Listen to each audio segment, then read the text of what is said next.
All right, hello everyone. This video is going to be a little bit different.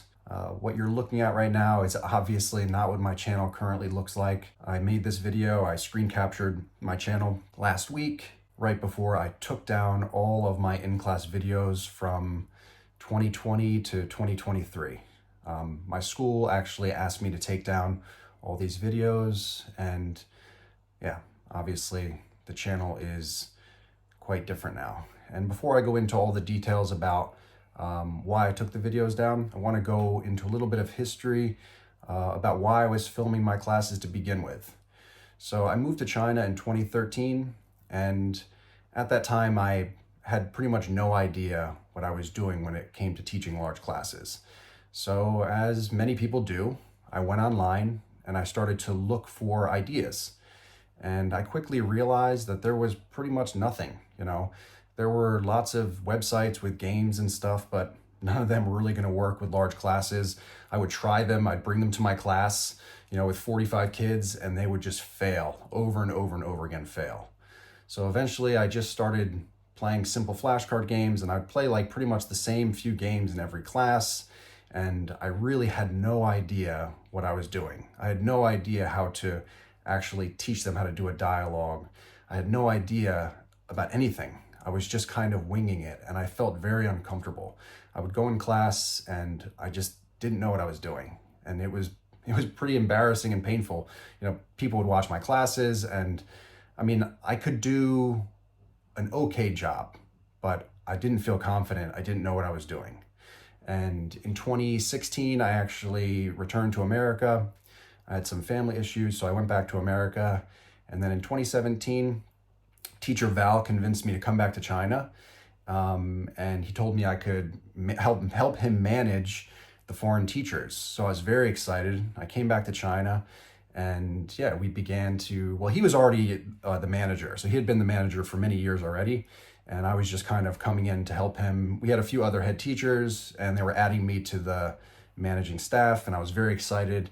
And I was thinking about ways that I could contribute. What could I do to help the program? And one of the ideas I had was to go around to all of the schools and film each teacher and edit these videos and use these videos to show to the other teachers to help everyone learn from each other. I knew that I'm the kind of person who learns from seeing. Like if I can see someone do their class, I can learn so much so quickly. Someone can lecture me all day or explain theory to me all day about what I should do. But seeing it in action, seeing the interaction with the kids, seeing the different games they use, see the way that they make their PowerPoints, all of these things, I really wanted to see them. And I knew the best way was for me to physically go around and film these classes. And since I was being asked to also train teachers, this was going to be a great way for me to first learn as much as I could and then take that knowledge back to the teachers in our program and teach them. Not just teach them by explaining stuff to them, but I would also have video of all of the best teachers in our program. And back then we had almost 30 teachers. So every time Val would go and observe a teacher at their school, I would go with him. I'd film the class, edit it, and I'd add like little notes and stuff, and I would share it with all the other teachers. We would also go to another city where we had lots of teachers, and I would go with him every month, and we'd watch like 2 or 3 or sometimes 4 teachers in one day. I'd film all of their classes, I'd edit them, and I would show them to the other teachers. I'd either send the videos to them, or I would show them during our orientations or winter training and stuff like that. And it was very, very valuable. The teachers loved it. And it was also great for the teachers. I was creating a video that they could use for their resume. When they would go to a new school, they could take this video of them actually in class with students, teaching a great lesson, and they could show it and be like, this is what I can do. This is my experience. And I know a lot of our teachers did do that. They did ask me for the videos, and it did help them get better jobs. Making these videos was something that was my idea, and I was really proud of it, And actually, the organization that I work for, they have their own YouTube channel, and they were posting different things that they had on there, like things that teachers had made, not in class stuff, but just stuff about their life in China and stuff like that. And then I started to post the in-class videos that we made. Some of them. I posted maybe like 6 or 7 in-class videos or something like that, maybe more, I don't even remember. But I have I had a lot more that I never got around to posting. And I posted the videos that I had of myself on my YouTube channel, which back then was, just I would share different videos of different places I went traveling and just other random things. It was very disorganized. It wasn't like what it is now, Teacher Matt with all of this stuff about teaching English. It was just whatever random videos I wanted to post. And so I posted back in 2018, 3 videos of me in class and a few other random videos. And in 2019, I stopped teaching and I went to study Chinese. And I was, while I was in school learning Chinese, I noticed that my YouTube channel started to get some subscribers. And there were people commenting on these teaching videos, and I felt really good. I'm like, wow, like people all over the world are seeing this video. I'm getting subscribers and getting all this like positive feedback from people thanking me for posting this video. It's really helping them and stuff like that. And at that time I was studying Chinese and my focus was on Chinese, but I started to think like, well, if I ever do teach again, I want to film more and I want to post more and try to help more teachers.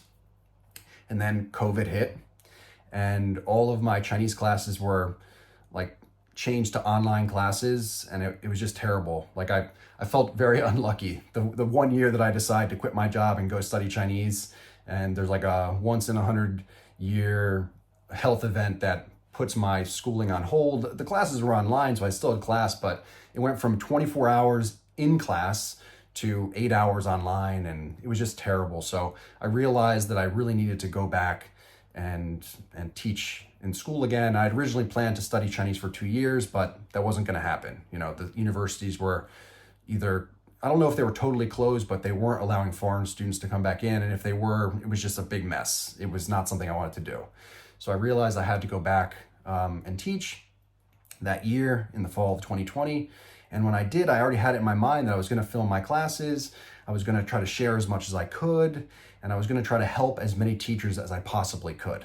So I started filming my class and posting them online, and very quickly I started getting more feedback, more subscribers, more people, reaching out to me, asking me questions, and I just felt very good, And at that time, I talked to Teacher Val, and I told him that he should also post the videos I had made of him back in like 2018 when I was filming these classes. At first, he was quite resistant to the idea, but eventually he did take my advice and he posted a few of his videos, and he started posting some other like PowerPoint videos and stuff like that. And like, it was, I think, less than a year later that his one video, his like first day of school grade 1 video that I filmed and edited, just kind of went viral and got all these views. And it just like, I think now it has like 700,000 or 800,000 views, and that video has just helped so many people. And I know that, like, I feel really good about that. That's not on my channel or whatever, but I know that I had the idea to film the classes. I wanted to try to help as many teachers as I could, and like, it was, through Val's effort, posting other videos and doing all this other stuff that he did. And eventually that video started getting noticed and it just went viral, and it helped his channel, become what it is today. It helped him get tons of subscribers.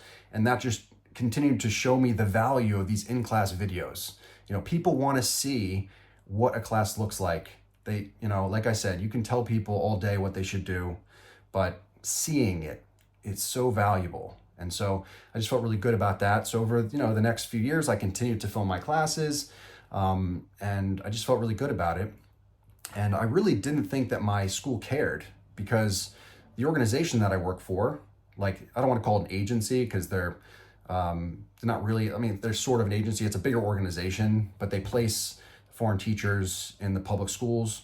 And yeah, they have their own YouTube channel. They knew that I was posting videos of like in different schools in a few different cities on their channel. They didn't care about it. And so I really didn't think that my school was really going to care about it. And I took precautions to like blur the kids' faces and everything like that. So I thought everything would be okay. And it's also on YouTube, so like Chinese people can't see YouTube, and I wasn't posting them on the Chinese social media like app, like similar to YouTube. Although there are hundreds and hundreds of in-class videos on Bilibili, the Chinese version of YouTube, there's tons of in-class video. So I knew that there was tons of in-class videos on those platforms. I really didn't think that the school cared, you know. But last week, someone who's friends with one of the administrators, I guess he has a YouTube, he has a VPN and he's able to access YouTube, and he ended up seeing one of my videos. He contacted the principal, and the principal contacted my agency. They contacted me, and they made me take the videos down. So I really feel terrible about this whole thing, because I really just want to help as many teachers as I possibly can. And I can see that those videos were so valuable to people. You know, I took them down like 5 days ago, and I've already got emails from people asking me where the videos are, and, you know, just telling me that these videos really help them and stuff like that. And I felt like my channel had become like a place where new teachers could go and see classes. They could see, you know, how to do this job. And this job is not easy to do, you know, especially if you're being asked to teach speaking classes. It's like, how do you do that? I mean, when I first started doing this, that's what I was told. Here's a book, go teach a speaking class to 50 kids. How? How do you do that? And of course, they didn't have any good ideas of how to do it. And most games that you'll find online and stuff are just impractical. They don't work for large classes. And also, over the years, I've developed, you know, different kinds of PPTs, and, you know, through, like, me and Val have been working together. I've learned a ton from him. He's learned a ton from me. And he really inspired me to try to make my PowerPoints better. I'm not at his level yet, you know, but I know that my PowerPoints are pretty good, and being able to show a video of me in class using this PowerPoint to teach these large classes helped a ton of people with ideas for their class. So I feel really, really good about that. I feel, you know, amazing that my videos were able to help so many teachers out there. You know, every day I was getting like between 15 and 25 new subscribers, and most of those subscribers were coming through you know, my in-class videos. Recently, a few of them have started to really get some traction on YouTube, and a lot of people were seeing these videos. And when I would see that, I would know that, you know, these teachers who were being asked to do this job with probably little or no training were able to come online, come to my channel, and see a class in action. You know, how do you do this job? Like, I'll put it like this. My channel, the way it was last week, was the channel that I wanted to find when I first came to China. That's the channel I was searching for. That's the kind of like resource that I really wanted to find, but I couldn't find it back then. And I was really happy that I was able to create a place that was like what I wanted, or what I thought would have really helped me when I first started teaching English. So now that those videos are gone, I'm not really sure what's going to happen to my channel. Already, you know, the amount of new subscribers has pretty much, it's like a trickle now, maybe like 1 a day, maybe 0, you know. So I know that not only is my channel kind of going to be stunted unless I come up with new ideas, yeah, I'm not really sure what I'm going to do to try to grow the channel. I can make different kinds of videos, maybe do some live streams, maybe make videos to show people how to make PowerPoints, different tips and tricks or something like that. You guys can comment below if you have any ideas, but I really felt like the value of my channel was that I was showing these classes live, you know. And like I said, I tried to take precaution to protect the kids, blur their faces and stuff like that, but the principal just said, you know, even if they can't see the faces of the kids, it's, if a parent notices that this is their school, or someone notices that this is the school that their kids are in, like, it was just going to be bad. You know, maybe he could get in trouble, the school could get in trouble, and I don't want to get anyone in trouble. You know, I'm not trying to get anyone in trouble. So I just, you know, I just took the videos down, and whatever happens to my channel from now on, you know, I don't know. But obviously I'm pretty upset about this.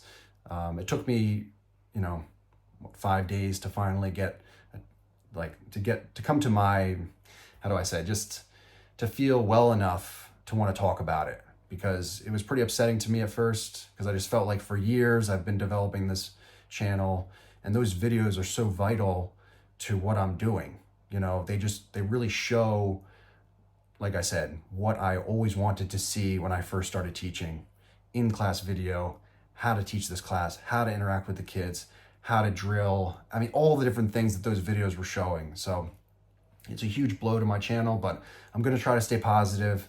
I'm going to try to do other stuff. There's still a few teaching videos on my channel.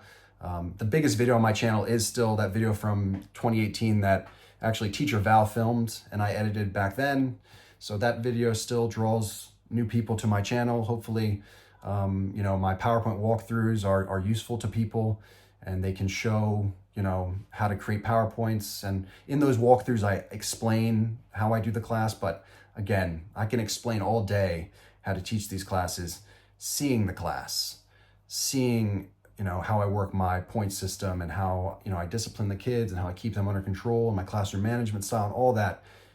You know, nothing is more valuable than the in-class videos. So I feel very disappointed. I hope that, you know, people who have gotten used to coming to my channel to get ideas or to learn how to do this job aren't too disappointed in me, and hopefully you still find value in my channel through the walkthroughs and whatever else I come up with in the future. So I just wanted to make this video to explain to everyone what happened, and yeah, I'll see you guys in the next one.